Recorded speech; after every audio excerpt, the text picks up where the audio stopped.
弊，爆咗胎添。唔怕，我有士啤胎啊嘛。我幾時有話怕啫？我話弊啫嘛。咁你就唔應該咁講啦。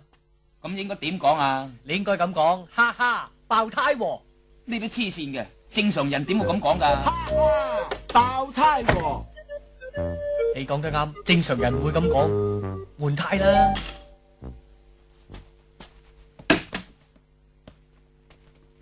喂喂喂，有冇攝石喺度啊？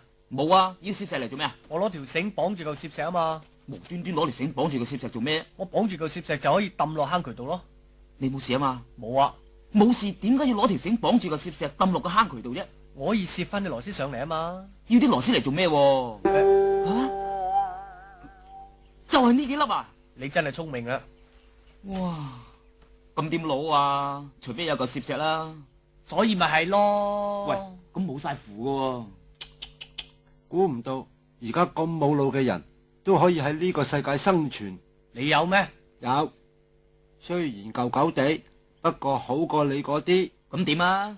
嗱，你哋喺其他嗰3個碌度，每個碌拆1粒螺絲，咁咪有3粒螺絲咯。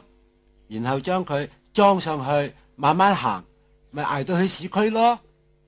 係喎。喂，老友，你咁聰明，點會入嚟呢度噶？你都黐線嘅，我係因為神經入嚟噶嘛，唔係因為蠢入嚟噶嘛。神經同埋蠢根本係兩回事，知唔知？蠢豬，